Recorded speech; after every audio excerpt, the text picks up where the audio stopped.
Bismillahirrahmanirrahim. Hamdan wa syukranillah, amma ba'du. Teman-teman yang dirahmati oleh Allah SWT, kali ini kita akan membahas satu bahasan yang cukup penting, yaitu tentang akal. Karena selama ini belum ditemukan definisi tentang akal yang sangat memuaskan gitu ya. Para cendekiawan itu membahas tentang akal itu masih mengambang, terutama definisi akal. Kalau tentang akal sendiri, manusia sudah menggunakan akal itu semenjak lahir ya, semenjak Nabi Adam alaihissalam diturunkan, itu sudah manusia itu sudah dibekali dengan akal. Tapi tentang definisinya sendiri ya, belum ditemukan definisi yang pas. Oleh karena itu kita coba sekarang menemukan definisi yang pas tentang akal. Kira-kira apa itu akal gitu ya. Karena sesuatu yang membedakan antara manusia dan binatang itu kan kita ketahui namanya akal, tapi manusia nggak tahu apa itu akal, kan aneh gitu ya. Nanti karena di ayat-ayat Al-Quran juga di banyak orang-orang yang Allah SWT itu menyuruh mereka untuk berpikir ya. Afala taqilun, afala tubsirun, apa kamu nggak berpikir, apakah kamu nggak memperhatikan? Berpikir, memperhatikan itu apa fungsinya akal ya. Kalau nggak berakal ya, maka manusia itu akan disamakan dengan binatang ya, balhum adol, bahkan lebih rendah daripada binatang. Kenapa? Karena mereka tidak menggunakan akal, padahal dikasih akal tapi tidak digunakan ya. Balhum adol, lebih rendah daripada binatang. Oke. Terlepas daripada itu, maka fokus kita pada hari ini adalah mendefinisikan apa yang dinamakan dengan akal ya. Oke. Ya, akal itu adalah sebuah proses ya. Akal itu adalah sebuah proses, bukan kata benda, bukan juga kata sifat ya. Jadi akal itu adalah sebuah proses yang berjalan di dalam tubuh manusia, baik dia semenjak lahir sampai tua, bahkan sebelum meninggal. Dan kalau udah meninggal nanti juga proses akal nanti di alam yang lainnya ya. Di alam dunia ini maka manusia itu menggunakan akalnya ketika bertemu dengan sesuatu benda-benda materi yang lain. Misalkan kita ketemu dengan ini gitu, pewarna gitu ya kan, pensil warna, maka kita menggunakan akal, kita mengatakan ini adalah pensil warna. Dari mana kita mendapatkan mengatakan ini adalah pensil warna? Karena dari proses akal gitu ya. Atau kita mendefinisikan ketika manusia bertemu dengan kunci ini, maka kita mengatakan ini adalah kunci gitu. Dari mana manusia mengatakan ini kunci? Itu adalah dari proses akal yang berproses di dalam kepala kita dengan kecepatan lebih dari kecepatan cahaya gitu. Sangat cepat sekali bagi orang-orang yang jenius tentunya. Bagi kita yang normal juga sangat cepat. Nah gitu. Nah ternyata teman-teman, untuk berakal itu, untuk kita menggunakan akal, manusia menggunakan akal itu memerlukan 4 komponen. Kalau 4 komponen itu salah satunya nggak ada, maka manusia tidak bisa berakal, tidak dikatakan berakal, atau manusia itu nggak mikir ya.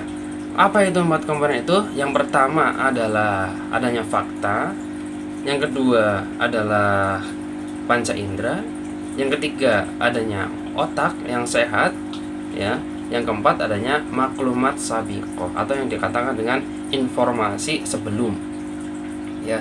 Nah keempat-empatnya ini, antara fakta, panca indera, kemudian otak yang sehat, dan maklumat sabiqoh, itu saling terkait. Kalau salah satu nggak ada, maka manusia tidak dikatakan berpikir atau tidak bisa berpikir. Contoh ya, kita bahas yang pertama dulu ya. Untuk berpikir manusia menggunakan akal. Bukan. Untuk berpikir manusia itu memerlukan adanya fakta yang terindra. Yang pertama adanya fakta. Kalau tidak ada fakta, maka manusia tidak akan bisa berpikir. Kalaupun dipaksakan untuk memikirkan sesuatu yang tidak ada faktanya, maka pasti salah. Contoh ya, sesuatu yang tidak pernah ditemui oleh kita belakangan ini, contohnya adalah misalkan Nabi Adam alaihissalam. Kira-kira bisa nggak manusia berpikir tentang wajahnya Nabi Adam alaihissalam, seberapa ganteng gitu, apa seganteng saya? Waduh.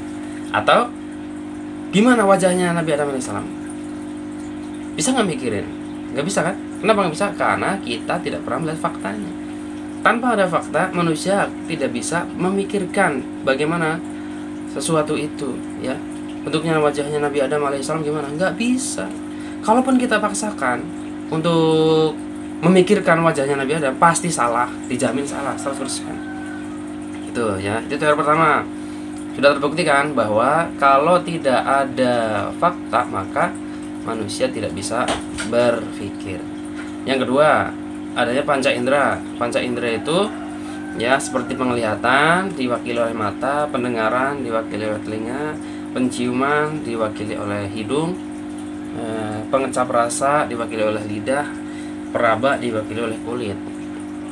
Nah, kelima indera itu ya dibutuhkan oleh manusia untuk bisa berpikir ya secara sempurna.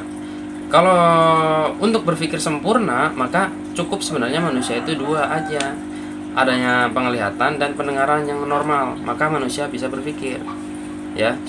Ya gimana contohnya? Ya contohnya misalkan mata atau indera penglihatan ya, orang buta itu tidak akan bisa berpikir sempurna ya untuk memikirkan sesuatu. Misalkan orang buta di hadapan matanya tanpa dia memegang ya, dikasih warna atau ya misalkan orang buta, kita ketemu sama orang buta, misalkan disodorkan warna di depannya, ada hijau, kuning dan sebagainya, kemudian dia suruh nebak warnanya, bisa gak?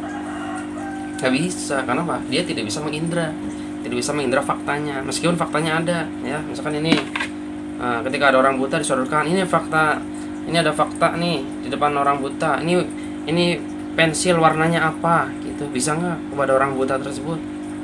Nggak bisa. Makanya panca indera itu penting, atau pendengaran dan sebagainya. Misalkan ada orang yang tuli, kemudian ada misalkan ada siapa gitu, presiden atau apa, pidato, di pidato itu dihadiri sama orang tunarungu semua, bisa nggak orang tunarungu itu memikirkan apa yang disampaikan oleh Pak Presiden gitu, bisa nggak? Atau kebaliknya, kalau presidennya tuli, rakyat bersuara gitu untuk menuntut aspirasi. Tapi kalau presidennya tuli, bisa nggak rakyat presiden itu memikirkan apa yang diaspirasi rakyat? Nggak bisa. Kenapa? Tidak mengindra. Makanya panca indera penting. Kalau nggak ada panca indera, nggak bisa gitu. Tadi contohnya, nggak bisa melihat, nggak bisa mendengar dan sebagainya. Itu yang kedua. Yang ketiga, adanya otak yang sehat. Ya, otak di sini tempatnya ya, otak yang di sini itu harus sehat ya. Kalau otak sehat ya, itu bisa digunakan untuk berpikir. Otak ibaratnya kalau di komputer ini hard disknya, tempat menyimpan file gitu, flash disk lah itu. Nah di sini tempatnya menyimpan file-file. Kalau nggak normal, manusia nggak bisa berpikir. Kalau nggak punya otak, bisa nggak berpikir? Nggak bisa. Seluruh manusia itu sepakat. Kalau nggak punya otak itu pasti nggak bisa berpikir, begitu ya. Makanya otak itu penting, tapi harus otak yang sehat. Kalau otak yang nggak sehat, ya nggak bisa berpikir secara sempurna juga itu ya, nggak usah dibahas ya, itu mah sudah maklum lah. Kalau manusia nggak punya otak pasti nggak bisa mikir. Yang terakhir, yang keempat itu adalah maklumat sabiqoh. Maklumat sabiqoh itu informasi sebelum gitu. Jadi informasi sebelum itu yang didapatkan oleh manusia melalui panca indera itu, misalkan dari telinga, misalkan oh kayak gini namanya pensil warna, terus sama orang tua kita, sama teman-teman kita, pensil warna yang seperti ini namanya kunci gitu. Terus akhirnya kan ketika informasi masuk ke dalam melalui panca indera, kemudian disimpan di sini nih, di otak nih. Oh, ketika kita ketemu lagi, tahu ini namanya kunci langsung gitu di otak, kan udah ada filenya di sini. Tapi coba kalau belum ada informasi sebelumnya, pasti dia juga nggak bisa berpikir. Ya contoh nih ya, contoh aja, misalkan ada orang di pedalaman Afrika, misalkan di pedalaman Afrika sana yang sangat jauh dari Indonesia gitu. Nah mungkin nggak di pedalaman Afrika sana yang tidak pernah kenal sama orang Indonesia, nggak kenal sama orang Padang gitu ya misalkan ya, kemudian kepikiran di dalam pikirannya orangnya Afrika itu, saya pengen makan nasi Padang, mungkin nggak? Nggak mungkin. Kenapa? Tidak pernah ada informasi sebelumnya di kepala mereka, di otak mereka tentang nasi Padang, sehingga dia nggak pernah bisa memikirkan apa itu nasi Padang. Kepengen makan pun nggak pernah kepikiran, berpikir pun nggak bisa. Kenapa? Nggak ada informasi yang masuk tentang nasi Padang, rasanya dan sebagainya. Nah, bagaimana makanya ya, informasi sebelum itu sangat penting, menjadikan kita pintar gitu. Manusia jadi pintar karena banyak informasi sebelum yang masuk disimpan dalam otak di sini, gitu. Menjadi tabungan di sini. Nah, itu ya. Jadi kalau keempat-empatnya sudah ada, gimana proses berpikirnya?